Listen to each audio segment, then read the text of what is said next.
नमस्कार विद्यार्थी मित्रांनो, मी विशाखा सावंत एएस एज्युकेशनमध्ये आपलं स्वागत आहे। याआधी आपण मराठी भाषा विचारमधलं टॉपिक 1, 2, 3 ह्यांचं 1, 2 यांचे व्हिडिओ आपण अपलोड केलेले आहेत, ते तुम्ही अवश्य बघा। आज आपण मराठी भाषा विचारमधलं भाषिकतेनुसार भाषेचे प्रकार व गट यांचा अभ्यास करणार आहोत। भाषिकतेनुसार भाषेचे प्रकार म्हणजे नक्की कोणते?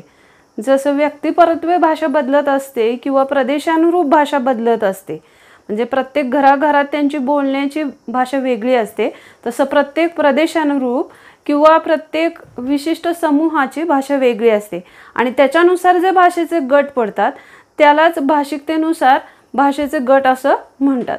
त्यातील पहिलं आहे मातृभाषा। मातृभाषा म्हणजे नक्की काय? तर मातृभाषा म्हणजे मातृ याचा अर्थ आई, आईने शिकवलेली म्हणजे आई वडिलांनी शिकवलेली जी भाषा असते त्यालाच मातृभाषा असं म्हणतात। म्हणजे काय, इथं आई वडिलांनी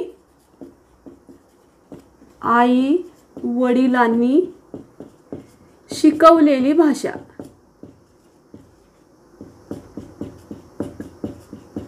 असं मातृभाषेची आपल्याला शॉर्टकट व्याख्या करता येईल।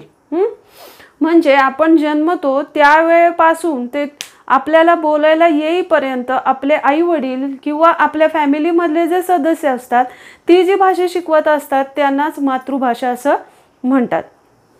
इथं बघा, जागतिक मातृभाषा दिन असं दिलं, तर जागतिक मातृभाषा दिन हा 21 फेब्रुवारीला असतो। कधी असतो? 21 फेब्रुवारीला। याचा एक इतिहास आहे। काय आहे याचा इतिहास? तर हा दिवस 21 फेब्रुवारीलाच नक्की का साजरा केला जातो? जागतिक मातृभाषा दिनालाच आंतरराष्ट्रीय मातृभाषा दिन असं पण म्हटलं जातं। तर हा जो दिवस आहे, हा दिवस साजरा करण्यामागे कारण आहे की 1999 किती साली? 1999 ला युनेस्कोने हा जागतिक मातृभाषा दिन साजरा करावा असं घोषित केलं होतं। युनेस्कोने हे घोषित करण्यामागचं एक कारण होतं। ते कारण म्हणजे की त्यावेळेला म्हणजे 1947 साली भारत स्वतंत्र झाला। 1947 साली भारत स्वतंत्र झाला आणि भारत आणि पाकिस्तान ही 2 राष्ट्र निर्माण झाली, म्हणजे त्याच वेळेला विभाजन झालेलं होतं, बरोबर आहे। मग विभाजनामध्ये इथं पाकिस्तान आहे, कुठे आहे?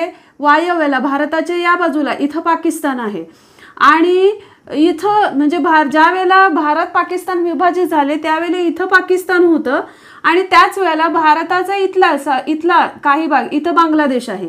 इथं काय आहे? बांगलादेश। तर भारताचा काही भाग हा इथे पाकिस्तानच्या ताब्यात होता।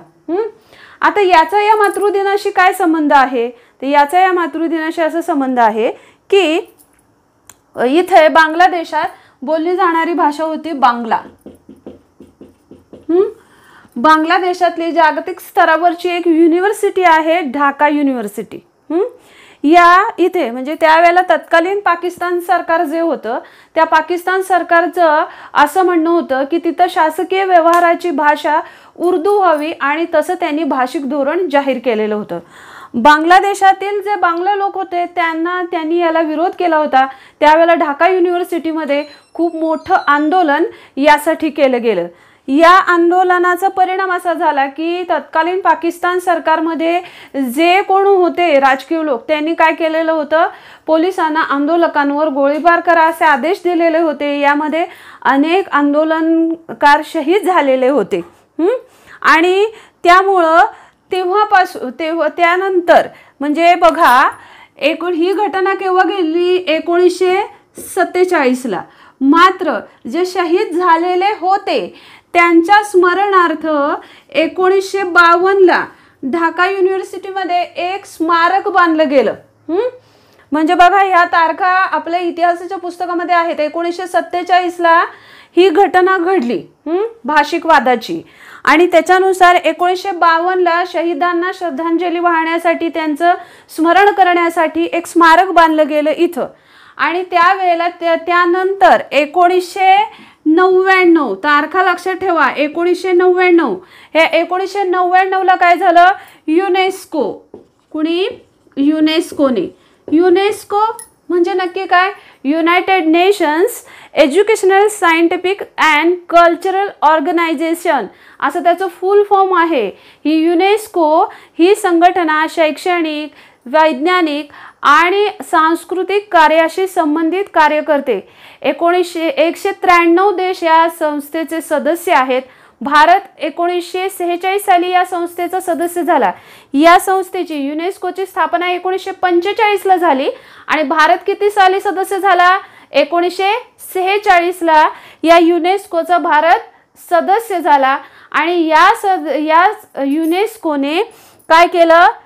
इथं 1999ला काय केलं पाहिजे? इथे जागतिक मातृभाषा दिन 21 फेब्रुवारीला साजरा केला पाहिजे असं सांगितलेलं होतं. का तर 21 तारखेला 1952 मध्ये या शहीदांचं स्मरण राहावं म्हणून तिथं काय केलं होतं? स्मारक बांधलं गेलं होतं. तर या तारखा नक्की लक्षात ठेवा. इथं 1947ला हे आंदोलन घडलं. 1952ला काय झालं? तिथं स्मारक बांधलं गेलं. आणि 1999ला युनेस्कोने ही घटना विचारात घेता इथं जागतिक मातृभाषा दिन साजरा केला जावा असं घोषित केलं. म्हणजे याच्याविषयी लक्षात ठेवायच्या गोष्टी कोणत्या? की ही पाकिस्तान आणि बांगलादेश भाषिक वादाची घटना केव्हा घडली होती? 1947ला. भाषिक वादावरून शहीद झालेल्या शहीदांसाठीचे स्मरण स्मारक केव्हा बांधण्यात आलं? 1952ला. आणि युनेस्कोने जागतिक मातृभाषा दिन साजरा करावा असं केव्हा घोषित केलं? 1999ला. तर युनेस्को ही संघटनेचं त्याच्यामध्ये पण एक आता हे जीके मधला आहे पण आता ओघाने आपला विषय आलाय म्हणून सांगून ठेवते की युनेस्कोचं फुल फॉर्म मगाशीच मी सांगितलं. युनेस्कोची जी स्थापना आहे ती लंडनमध्ये झाली होती, इंग्लंडमध्ये. लंडन ही इंग्लंडची राजधानी आहे. तर लंडनमध्ये झालेली होती. मात्र युनेस्कोचं मुख्यालय कुठं आहे? पॅरिस, फ्रान्स येथे आहे. ह्याच गोष्टींमध्ये अनेक वेळेला घोटाळा होतो. लक्षात घ्या, एखादा विषय आपण घेतला की त्यानुरूप जे जे घटक येतात त्या सर्वांचा अभ्यास करणे म्हणजे तो व्यवस्थित सर्व गुण संपन्न अभ्यास होतो असं म्हटलं पाहिजे. तर 1999ला याच युनेस्कोने घोषित केलं की जागतिक मातृभाषा दिन साजरा करावा आणि त्यानुसार विविध ठिकाणी विविध देशांमध्ये 1999 पासून जागतिक मातृभाषा दिन हा 21 फेब्रुवारी रोजी साजरा केला जातो. आणि हाच दिवस बांगलादेशात बांगला भाषा दिवस म्हणून साजरा केला जातो. कोणत्या नावाने साजरा केला जातो? बांगला भाषा दिवस. त्याचेच आपण इथं माहिती बघितली की जागतिक मातृभाषा दिन हा कधी साजरा होतो? 21 फेब्रुवारी. या मातृभाषेला कोणत्या भाषेमध्ये भाषा म्हणून आणखी कोणतं नाव संबोधतात? म्हणजे आणखी कोणत्या नावाने बोलतात किंवा त्याचं आणखी कोणतं नाव आहे? तर मातृभाषेला आणखी संस्कारांची भाषा असं म्हणतात. संस्कारांची भाषा असं म्हणतात. आता हे संस्कारांची भाषा असं म्हणण्याचं कारण काय आहे? तर आपण जन्मतो त्यानंतर आपल्याला जोपर्यंत व्यवस्थित बोलता येतं आणि आपण तो जोपर्यंत समाजामध्ये वावरायला जात नाही तोपर्यंत आपण कुठे असतो? घरामध्ये. आणि तोपर्यंत भाषिक संस्कार करण्याचं काम कोण करत असतात? आपले आई वडील, आपल्या फॅमिलीतील सदस्य करत असतात. आणि म्हणूनच या मातृभाषेला संस्कारांची भाषा असं बोललं जातं. तर पहिला घटक आपण काय पाहिला? मातृभाषा. दुसरा प्रकार आहे बोलीभाषा. बोलीभाषा म्हणजे काय? बऱ्याच जणांना मातृभाषा आणि बोलीभाषा यातला फरकच समजत नाही. तर मातृभाषा आणि बोलीभाषा यातला फरक काय की मातृभाषा घरात आपण जी आपल्या फॅमिलीमध्ये शिकतो ती भाषा. मात्र बोलीभाषा म्हणजे काय की ज्या वेळेला आपण बाहेर समाजामध्ये वावरायला जातो आणि विशिष्ट प्रदेशाशी आणि विशिष्ट संस्कृतीशी संबंधित तिथे व्यवहार जुळवून घेण्यासाठी जी आपण भाषा बोलतो ती झाली बोलीभाषा. ती भाषा विशिष्ट प्रदेशाशी आणि विशिष्ट संस्कृतीशी संबंधित असते. त्यामुळं ह्याला बोलीभाषा असं म्हणतात. या बोलीभाषेचं शास्त्र आहे और त्या आधीच काय की संपूर्ण व्याकरणाचं एक शास्त्र आहे, त्याला भाषाशास्त्र असं म्हणतात. तसंच बोलीभाषेचं एक शास्त्र आहे, त्या बोलीभाषेच्या शास्त्राला डायलेक्टोलॉजी असं म्हणतात. काय म्हणतात? डायलेक्टोलॉजी. डायलेक्टोलॉजी असं म्हणतात. या बोलीभाषेचं संबोधन, मातृभाषेचं संबोधन काय आहे? संस्कारांची भाषा. तर बोलीभाषेचं संबोधन काय आहे? संस्कृतीची भाषा. काय आहे? संस्कृतीची. संस्कारांची आणि संस्कृती याच्यामध्ये फरक आहे. संस्कार असतील तर माणूस संस्कृती जपतो. तर संस्कृतीची भाषा. शिवाय याला व्यक्तिभाषा असं पण बोलतात. आणखी दुसरं नाव काय? व्यक्तिभाषा. व्यक्तिभाषा म्हणजे समाजात वावरताना समाजातील इतर लोकांशी मिळतजुळत घेण्यासाठी आपण किंवा व्यवहारासाठी ज्या आपण एका भाषेचा वापर करतो ती काय झाली? व्यक्तिभाषा. आणि त्या प्रदेशातील संस्कृती आपण स्वीकारतो आणि म्हणून ती पण संस्कृतीची भाषा. हे झालं बोलीभाषेविषयी. पुढचे आहे प्रमाण भाषा. प्रमाण भाषा म्हणजे नक्की काय की शासकीय कामकाजांसाठी विशिष्ट प्रदेशाने मान्यता पावलेली, म्हणजे जसं आपण घरी बोलतो तसं आपण शासकीय कामकाजामध्ये बोलतो का? उदाहरणार्थ काय की समजा मग घरी आईला पत्र लिहायचं असेल तर आईला कशी आहेस, बरी आहेस, माझे प्रॉब्लेम लिहीन. तसं मला एखाद्या कार्यालयात पत्र लिहायचं असेल तर त्याचा विशिष्ट असा मजकूर असतो, त्याचे विशिष्ट असे ठोकताळे असतात, त्याची विशिष्ट अशी भाषा असते आणि त्याचनुसार आपण त्या भाषेचा अवलंब करतो.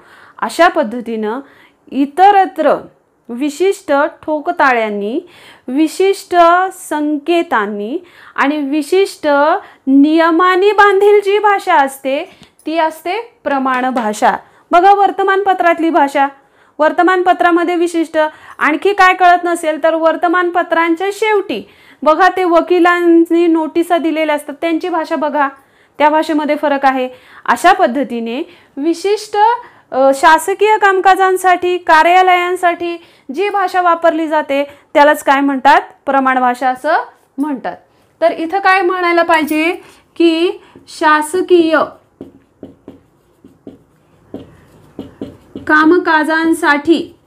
कामकाजांसाठी वापरली जाणारी भाषा. आता ही भाषा विशिष्ट नियमाने बांधलेली असते. मी मगाशीच म्हटलं घरी बोलतो तसं इथं चालत नाही. त्याचं विशिष्ट ठोकताळे असतात, त्याचा विशिष्ट साचा असतो. मग या भाषेची नक्की वैशिष्ट्य काय आहेत? तर या भाषेमध्ये ग्रंथ निर्मिती होते. ग्रंथ निर्मिती होते. शिवाय या भाषेची विशिष्ट लिपी असते आणि म्हणूनच ग्रंथांची. उदाहरणार्थ काय बघा, महाराष्ट्राने कुठली भाषा स्वीकारली आहे प्रमाण भाषा म्हणून? मराठी भाषा स्वीकारली आहे. मराठी भाषेची लिपी कोणती आहे? देवनागरी. आणि देवनागरी लिपीमध्ये अनेक देवनागरी लिपी आहे आणि त्याच्यामुळे मराठी भाषा निर्माण झाली आणि त्या मराठीमध्ये अनेक ग्रंथांची निर्मिती झाली. बरोबर आहे.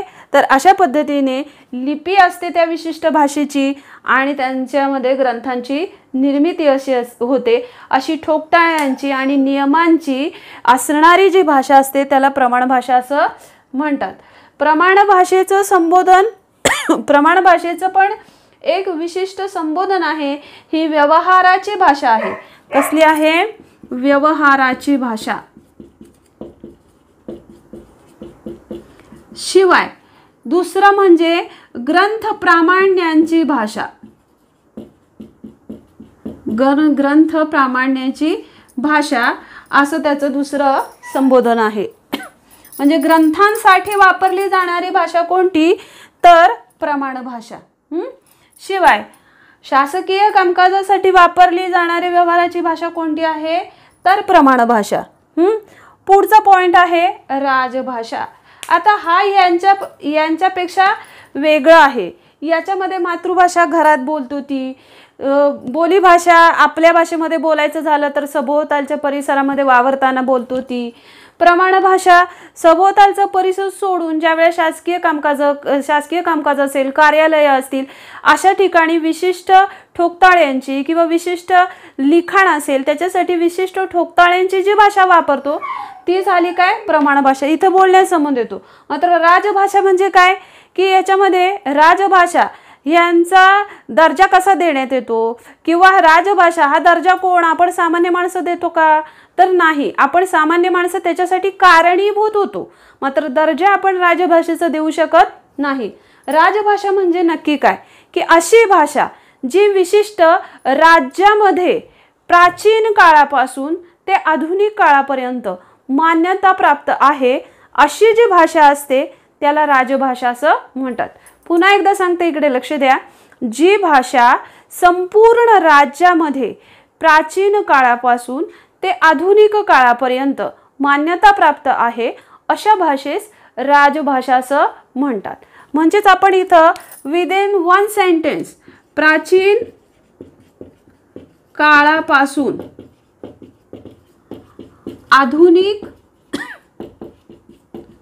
काळापर्यंत मान्यता प्राप्त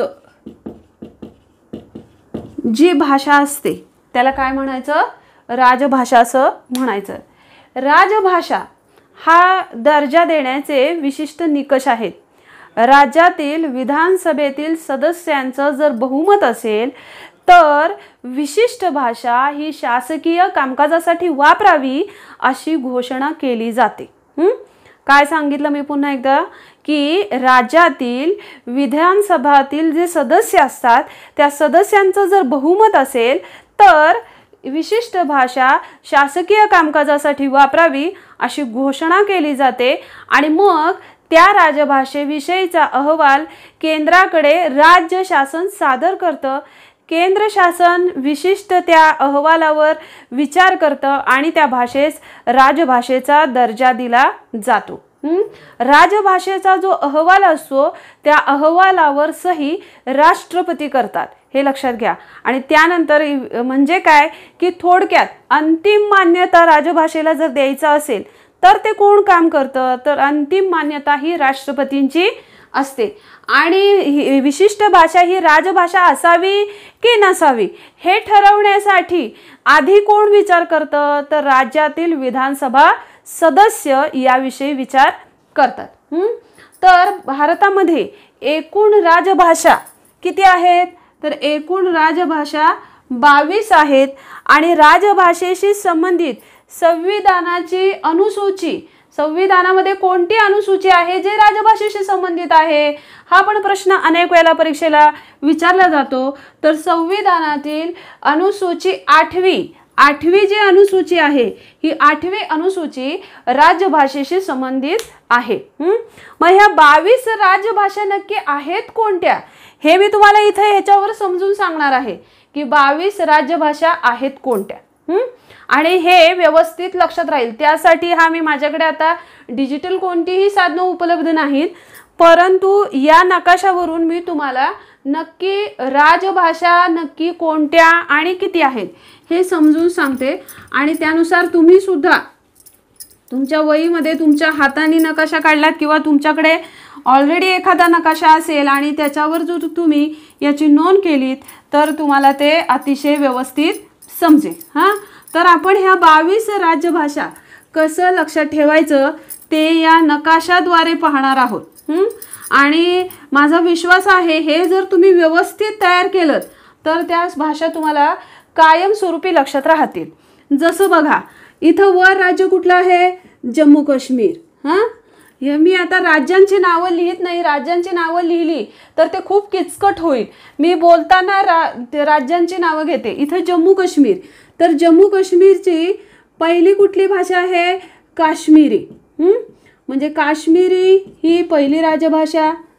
आणि दुसरी आहे उर्दू.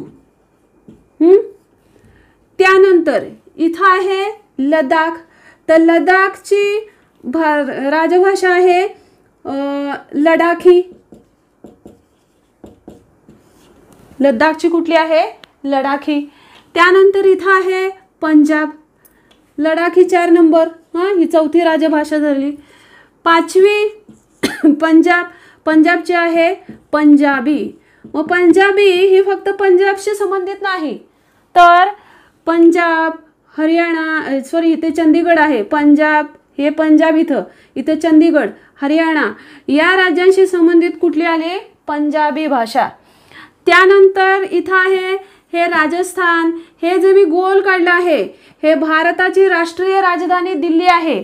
तर दिल्ली, उत्तर प्रदेश इकडची जी म्हणजे असे इकडून इकडची जी राज्य आहेत यांची भाषा आहे 6वी भाषा हिंदी. हिंदी अर्थात संपूर्ण देशभर तसं बघितलं तर संस्कृत सारखी म्हणजे संस्कृत आता वापरत नाहीत. संस्कृत ही पुरातन प्राचीन भाषा म्हणून संबोधली जाते. मात्र हिंदी ही जवळजवळ संपूर्ण देशातील लोकांना बोलता येत नसेल पण कळते मात्र निश्चित. त्यानंतर इथं आहे गुजरात. 7वी भाषा कुठली? गुजरातची गुजराती. नीट लक्ष द्या आणि याच पद्धतीने तुम्ही नकाशा काढून भाषा. आता इथंच गुजरातचा इथं वर कच्छचा भाग आहे. तर इथं या कच्छच्या भागामध्ये सिंधी समाज आहे. या सिंधी समाजाची 7वी 8वी भाषा कुठली आहे? सिंधी भाषा. त्यानंतर हा आपला गौरवशाली महाराष्ट्र. या महाराष्ट्राची भाषा कुठली आहे? मराठी. 9वी भाषा मराठी आहे. त्यानंतर इथं आहे गोवा. गोव्यामध्ये मराठी पण बोललं जातं, मात्र कोकणी ही गोव्याची राजभाषा आहे. कोकणी म्हणजे ही झाली 10वी भाषा. याच्या खाली हे गोवा झालं, ह्याच्या खाली काय आहे? कर्नाटक राज्य आहे. कर्नाटक राज्याची आहे कन्नड. कन्नडलाच कानडी असं बोलतात. तर ही झाली 11वी राजभाषा. त्यानंतर इथं खाली आहे केरळ. हे केरळ. केरळची राजभाषा आहे मल्याळम. तर ही भाषा झाली 12वी. पुढं अर्थात ही केरळची जी मल्याळम राजभाषा आहे तर ती फक्त केरळचीच नाही, तर इथं आपले लक्षद्वीप समुद्रामध्ये लक्षद्वीप काय आहे? केंद्रशासित प्रदेश आहे. तर या केंद्रशासित प्रदेश इथं आहे लक्षद्वीप. तर केरळ आणि लक्षद्वीप यांची राजभाषा मल्याळम आहे. त्यानंतर इथं पुढं आहे तामिळनाडू. तामिळनाडू आणि इथं बघा इथं आपले अंदमान निकोबार बेटे आहेत समुद्रामध्ये. शिवाय इथं पॉंडिचेरी हा केंद्रशासित प्रदेश आहे, त्याला पुदुच्चेरी असं पण बोलतात. तर तमिळनाडू, पॉंडिचेरी किंवा पुदुच्चेरी आणि अंदमान निकोबार बेटे. अंदमान निकोबार बेटे हा पण केंद्रशासित प्रदेश आहे. पॉंडिचेरी किंवा पुदुच्चेरी हा पण केंद्रशासित प्रदेश आहे. आणि तमिळनाडू हे काय आहे? घटक राज्य आहे.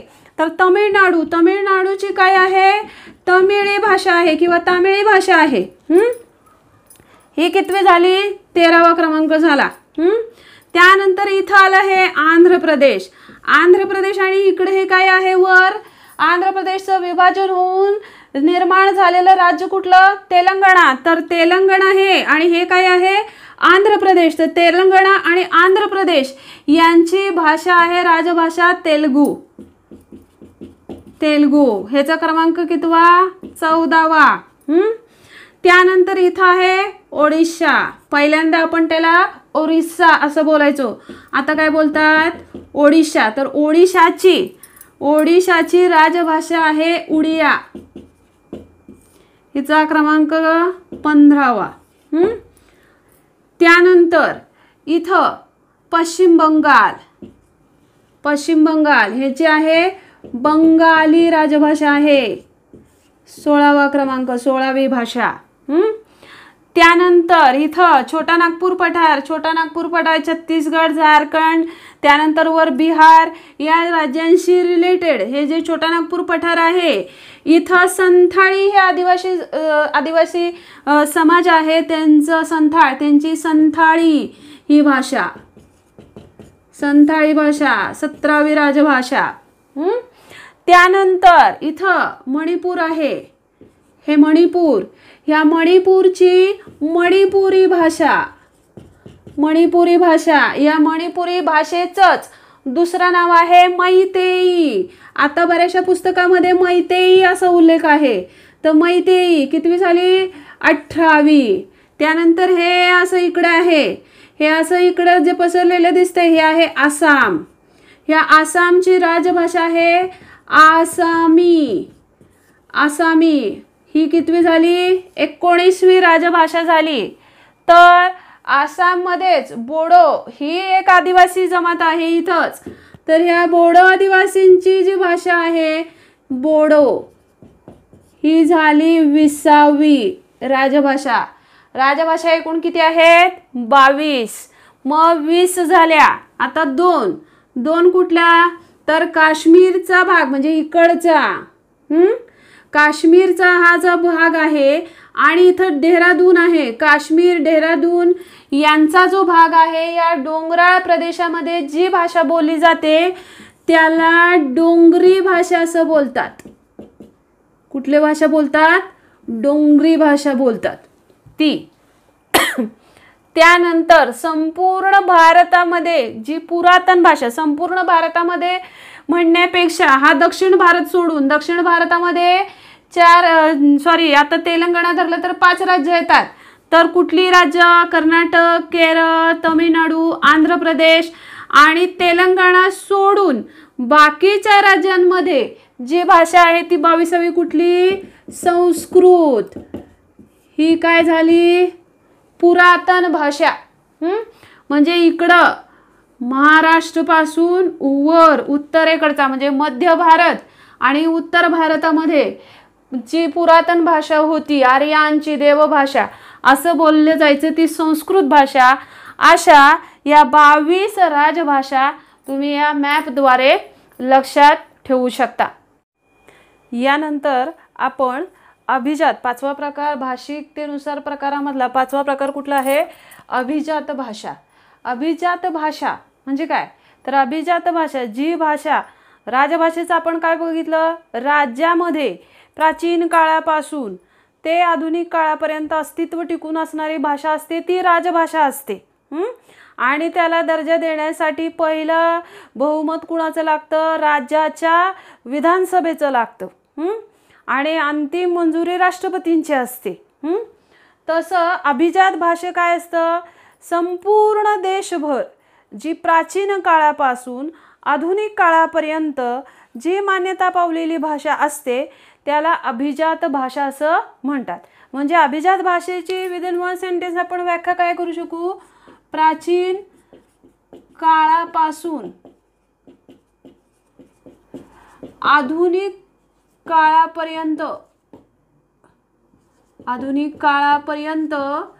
संपूर्ण देशभर मान्यता प्राप्त जी भाषा असते त्याला अभिजात भाषा असं म्हणतात. मग ह्या अभिजात भाषा याचे केंद्र सरकार अभिजात भाषेचा दर्जा देण्याचं काम कोण करतं? केंद्र शासन करतं किंवा केंद्र सरकार करतं. अर्थात केंद्र सरकारच्या निकषांमध्ये ती भाषा बसावी लागते. मग केंद्र सरकारचे निकष कोणते असतात? तर केंद्र सरकारचे निकष म्हणजे पहिला आहे प्राचीनता. ती भाषा प्राचीन असावी आणि प्राचीन काळापासून तिचं वर्चस्व जसं प्राचीन काळामध्ये त्या भाषेचं जेवढं वर्चस्व होतं तेवढं वर्चस्व तिचं आधुनिक काळामध्ये असावं. मौलिकता याचा अर्थ महत्त्व. प्राचीन काळामध्ये त्या भाषेचं जेवढं महत्त्व आहे तेवढं महत्त्व त्या भाषेनं आधुनिक काळापर्यंत टिकवून नेलेलं असावं. असं प्राचीन ते आधुनिक काळापर्यंतचं अस्तित्व असावं. शिवाय ग्रंथ निर्मितीचे पुरावे असावेत. प्राचीन काळापासून त्या भाषेमध्ये ग्रंथ साहित्याची निर्मिती झाली आहे आणि आता आधुनिक काळामध्ये सुद्धा त्या भाषेतून साहित्य किंवा ग्रंथ निर्मिती होते असे पुरावे असतील तर केंद्र शासन एखाद्या भाषेस अभिजात भाषेचा दर्जा देते. आणि अभिजात भाषेचा दर्जा देण्याचा फायदा काय होतो की त्या भाषेचा विकास करायचा असेल तर त्या भाषेचा विकास करण्यासाठी भरीव अनुदान केंद्र शासनाकडून मिळतं. या भाषेवरही एखाद्या भाषेस अभिजात भाषेचा दर्जा मिळाला हा प्रस्ताव केंद्र सरकारकडे गेला की केंद्र शासन त्याच्यावर विचार करतं आणि अंतिम मंजुरी किंवा अंतिम स्वाक्षरी त्या अहवालावर कुणाची असते? राष्ट्रपतींची असते, जसं राजभाषेचं असतं. मग राजभाषा आपण एकूण 22 बघितल्या आणि त्यानुसार आपण या नकाशामध्ये त्यांचं विस्तारित विवरणही बघितलं. कोणत्या राज्याशी संबंधित कोणती राजभाषा आहे हेही बघितलं. तसं अभिजात भाषा एकूण किती आहेत? तर एकूण अभिजात भाषा 6 आहेत. या 6 अभिजात भाषा कोणत्या? तर इथं कर्नाटकशी संबंधित कन्नड किंवा कानडी, केरळशी संबंधित म्हणजे इथली कर्नाटकशी संबंधित कन्नड, त्यालाच कानडी असं म्हणतात. त्यानंतर केरळशी संबंधित मल्याळम ही भाषा. त्यानंतर इथं तमिळनाडू, पॉंडिचेरी, दीव दमण नाही, अंदमान निकोबार बेटे यांच्याशी संबंधित असणारी तमिळी भाषा. त्यानंतर हे आंध्र प्रदेश आणि हे तेलंगणा यांच्याशी संबंधित तेलुगू भाषा. हे म्हणजे कन्नड, मल्याळम, तमिळी, तेलुगू किती झाल्या? 4 भाषा झाल्या. त्यानंतर इथली ओडिशातली उडिया भाषा. आणि हे सोडून म्हणजे महाराष्ट्रापासून इथपर्यंत आता हे मी जिल्हे दिलेत, हे राज्य दिलेत, हे दक्षिण भारत आहे. महाराष्ट्रापासून वर प्राचीन काळामध्ये महत्त्वाची भाषा मानली जायची ती कुठली? म्हणजे संपूर्ण देशभरातली म्हणजे मध्य भारत आणि उत्तर भारत याच्यामधली प्राचीनतम भाषा कुठली बोलली जायची? तर संस्कृत भाषा. तर या 6 भाषांना ह्याचा अभिजात भाषेचा दर्जा मिळाला आहे. मग अभिजात भाषेचा दर्जा मिळालेला 6 परीक्षांना, पोलीस परीक्षा असू दे, पोस्टाची परीक्षा असू दे, रेल्वे भरती असू दे, आयोगाने सुद्धा वेगवेगळ्या पद्धतीने यावर प्रश्न विचारलेले आहेत. तर हे लक्षात ठेवा, अभिजात भाषा एकूण 6 आहेत आणि या 6 भाषा कोणत्या? संस्कृत कशी काय संबंधित? महाराष्ट्रापासून वर म्हणजे महाराष्ट्र, मध्य भारत किंवा उत्तरेकडील भारत, उत्तर भारत यांच्याशी संबंधित प्राचीनतम भाषा कुठली? संस्कृत. याला पण अभिजात भाषेचा दर्जा मिळालेला आहे. ही झाली 1. त्यानंतर कर्नाटकशी संबंधित कन्नड, याला दुसरं काय बोलतात? कानडी. ही झाली 2री अभिजात भाषा. त्यानंतर केरळ राज्याशी संबंधित मल्याळम, ही झाली 3री अभिजात भाषा. आणि 4थी तमिळनाडूशी संबंधित तमिळी, ही झाली 4थी अभिजात भाषा. त्यानंतर आंध्र प्रदेश आणि तेलंगणा यांच्याशी संबंधित तेलुगू, ही झाली 5वी अभिजात भाषा. आणि त्यानंतर झाली उडिया ओडिशा राज्याशी संबंधित, ही झाली 6वी अभिजात भाषा. असं 6 अभिजात भाषा तुम्ही मॅपद्वारे लक्षात ठेवू शकता. तर आता मराठी भाषा आहे का याच्यामध्ये? मराठी भाषा तर 2500. आपण पुढचा जो आपला भाग आहे मराठी भाषेचा विकास, भाषा विचार मधला आपला शेवटचा भाग आहे मराठी भाषेचा विकास, तर तो भाग पाहताना आपण बघणार आहे. मराठी भाषेला अभिजात भाषेचा दर्जा मिळालेला का?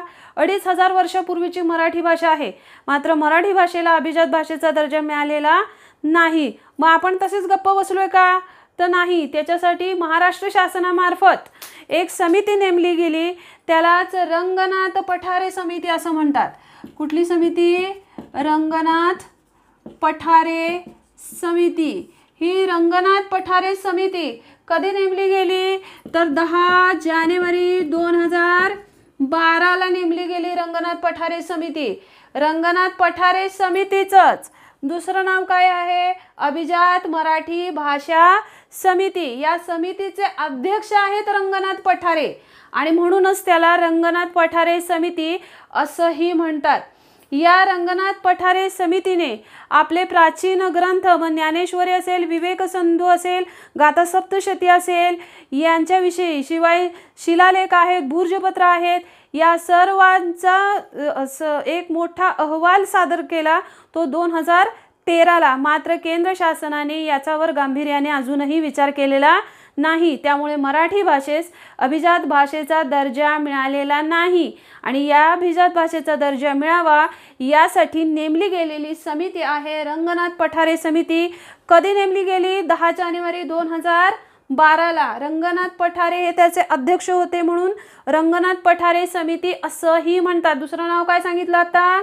अभिजात मराठी भाषा समिती. आता या अभिजात मराठी भाषा समितीमध्ये सदस्य कोण कोण होते? आयोग एखाद्या वेळेला असंही विचारू शकतं की अभिजात मराठी भाषा समितीमध्ये खालीलपैकी कोण सदस्य नव्हते. तर सदस्य कोण होते हे 5-6 लोक लक्षात ठेवले तर कोण नव्हते हे आपोआपच कळणार आहे.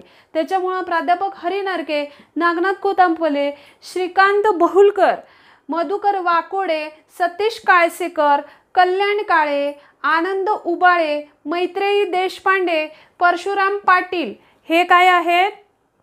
अभिजात मराठी भाषा समिती किंवा रंगनाथ पठारे समिती यांचे हे समितीचे हे सर्व सदस्य आहेत. यापैकी हे जे प्राध्यापक हरी नरके आहेत हे या समितीचे, रंगनाथ पठारे समितीचे किंवा अभिजात मराठी भाषा समितीचे समन्वयक आहेत. याच्यामध्ये 4 गोष्टी महत्त्वाच्या लक्षात ठेवायचं. मराठीला अभिजात भाषेचा दर्जा मिळालेला नाही. रंगनाथ पठारे समिती त्यासाठी नेमली गेली. त्याचं दुसरं नाव काय? मराठी अभिजात भाषा समिती. कधी स्थापन झाली? 10 जानेवारी 2012ला. त्याचे समन्वयक कोण आहेत? प्राध्यापक हरी नरके. आणि या समितीने 2013ला आपला अहवाल सादर केला आहे आणि तो मात्र अजूनही केंद्र शासनाच्या दरबारी विचाराधीन आहे. आणि त्याच्यामुळं अजूनही या समितीस मराठी भाषेस अभिजात भाषेचा दर्जा मिळालेला नाही. पुढं आता हे झालं भाषांविषयी. भाषांमध्ये आपण कोणकोणत्या भाषा बघितल्या? तर भाषांमध्ये आपण मातृभाषा, बोलीभाषा, प्रमाण भाषा, राजभाषा यांचा अभ्यास केला. राजभाषा, अभिजात भाषा यांचा अभ्यास केला. आता आपल्याला पुढचं भाषेचे 2 गट पडतात. भाषेचे 2 गट, ते गट नक्की कोणते आहेत आणि त्याच्यामध्ये येणाऱ्या भाषा कोणत्या आहेत याचा अभ्यास करायचा आहे. तर भाषेचे गट तर एक आहे आर्यन गट. आर्यन गट यालाच इंडो युरोपियन गट असं पण म्हणतात. मग याला इंडो युरोपियन गट असं का म्हणतात याचा विस्तारित इतिहास मी तुम्हाला पुढच्या लेक्चरमध्ये सांगणार आहे. तर आर्यन गट, फक्त आता तुम्हाला गट कोणते हे समजावे म्हणून सांगते. आणि पुढचा आहे द्राविडियन गट. हा आर्यन गट आहे हा भारताच्या कोणत्या भागाशी संबंधित आहे?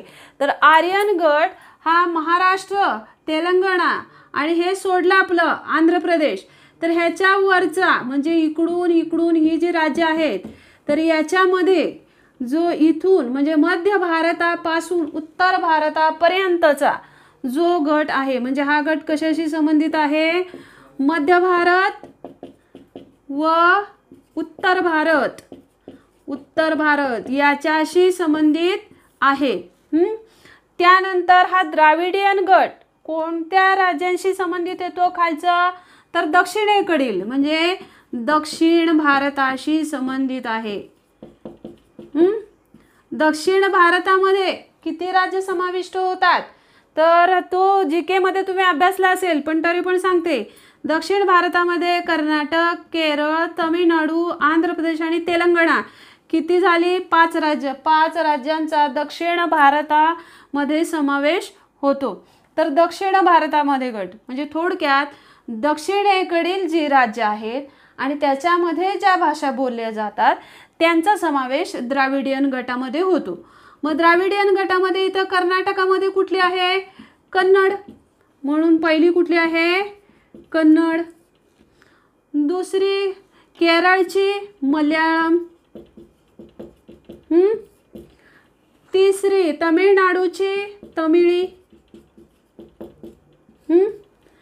त्यानंतर ही चौथी. आंध्र प्रदेश आणि तेलंगणाची तेलुगू.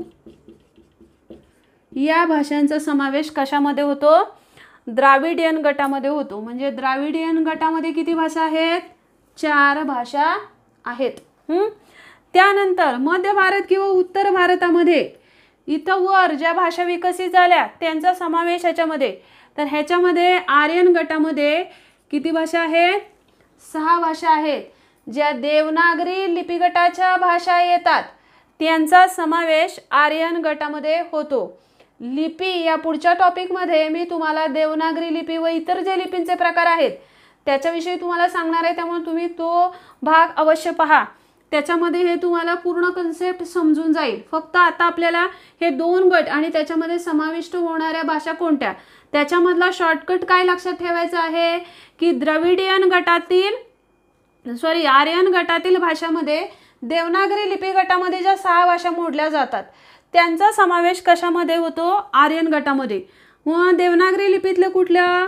मराठी, हिंदी, गुजराती, त्यानंतर पाली, बंगाली आणि संस्कृत.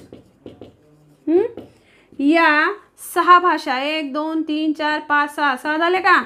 तर ह्या 6 भाषा आहेत. या 6 भाषांचा समावेश कशामध्ये होतो?